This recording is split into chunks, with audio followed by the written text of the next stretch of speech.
Paulo, muito prazer receber você aqui para a gente conversar um pouquinho. Obrigado pelo convite, Andréa, também. Um prazer estar aqui com você também. Que ótimo, muito obrigada. E eu vi recentemente que você escreveu uma matéria falando a respeito de um novo conceito de morar quando nós estamos entrando ali na idade mais avançada, né? Um amadurecimento e a questão da terceira idade, posso dizer dessa forma, né? E eu queria, inclusive, que você falasse um pouquinho mais a respeito desse conceito, de onde surgiu essa ideia de você tratar exclusivamente desse assunto. Eu acho até que foi por conta de não digo que é um problema, é uma realidade recente para mim.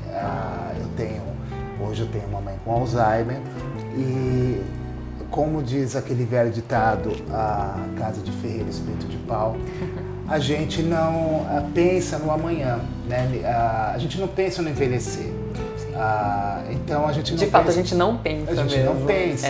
Nós pensamos assim, hoje, por exemplo, você mora numa casa, num sobrado, você tem que subir e descer escadas. Você não pensa que você vai amanhã, você vai ter algumas limitações que vão tornar mais difíceis, né? Alguns acessos, vão tornar mais difícil a sua movimentação dentro do local onde você mora. Então as pessoas não pensam, elas pensam no hoje, no agora. No agora. Elas não pensam no futuro, no amanhã. Exato. Então foi até por conta disso que surgiu essa ideia de falar sobre esse assunto na entrevista, no jornal que eu escrevo, que também eu abordei esse assunto, porque eu vi que também tem necessidade das pessoas terem noção, né, de que amanhã elas vão envelhecer e a casa precisa envelhecer junto com a gente. Exatamente. E assim, nós somos muito imediatistas também. Então hoje a gente vê, né, São Paulo, a quantidade de prédios que são levantados, né, o quanto é acelerado o ramo da construção civil, e diante disso a necessidade de morar bem, confortavelmente, nos acelera um pouquinho também. Então você compra um imóvel pensando no agora e amanhã não necessariamente vai ser o imóvel ideal para você. No seu caso, você está falando que você tem uma experiência pessoal com a sua mãe, né? E essa é justamente a inspiração que você teve. E pela sua experiência convivendo ali com a sua mãe no dia a dia, o que você percebe que faz toda a diferença para ela, por exemplo, para que ela possa viver bem e confortavelmente? Por exemplo, em termos de projeto mesmo.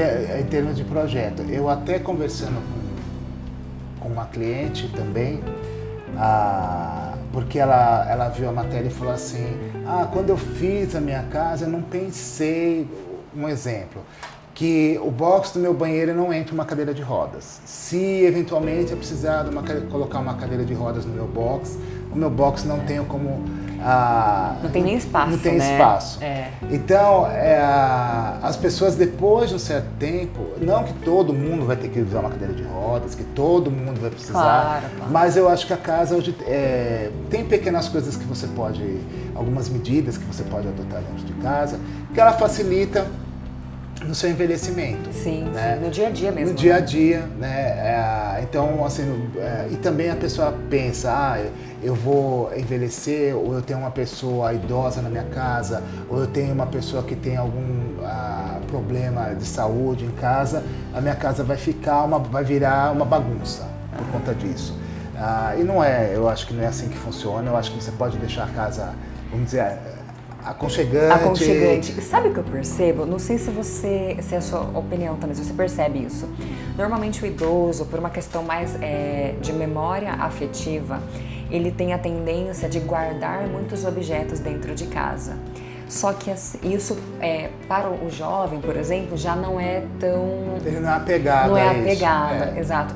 E como é que essa pessoa consegue trazer para dentro de casa essas memórias afetivas que ela tem, talvez guardar um objeto ou outro, ou até manter todos esses objetos que ela tem, mas de uma forma que fique clean, por exemplo, que não fique aquela coisa carregada? É muito complicado quando você vai lidar com memórias, né? Eu acho que memória é independente de idade, né? Até em meus projetos lógico. mesmo eu até coloco, eu acho que tem que ter a identidade do cliente no projeto. Eu acho que o excesso é tirar o excesso. para que não perca a identidade. Né? Eu acho que, né, por exemplo, tem muita gente que gosta de ter aquele monte de fotos. Né? Fotografia, aquele monte de foto em cima de algum móvel. De repente, você tirar o excesso, você dá uma limpada naquilo. Sim, né? Porque às vezes dá a impressão que é uma bagunça. Exato. Quem vê de fora entende como bagunça. É claro que a pessoa que está morando, para ela tem muito sentido cada coisa. E às vezes você até guarda, você até tem fotos de pessoas que você não tem afetividade com a pessoa. Às vezes há muito tempo você não vê a pessoa há anos, tem a foto da pessoa. Mais de 20 anos, 30, você não vê mais a pessoa e está aquela foto ali. E você não tem mais aquela afetividade com a pessoa e continua aquela foto. Né? Então eu acho que você limpar um pouco o ambiente, né? Isso ajuda sem perder a parte afetiva, né? Sem perder a parte afetiva. Sem perder a parte afetiva. Perfeito. Então acho que isso ajuda muito.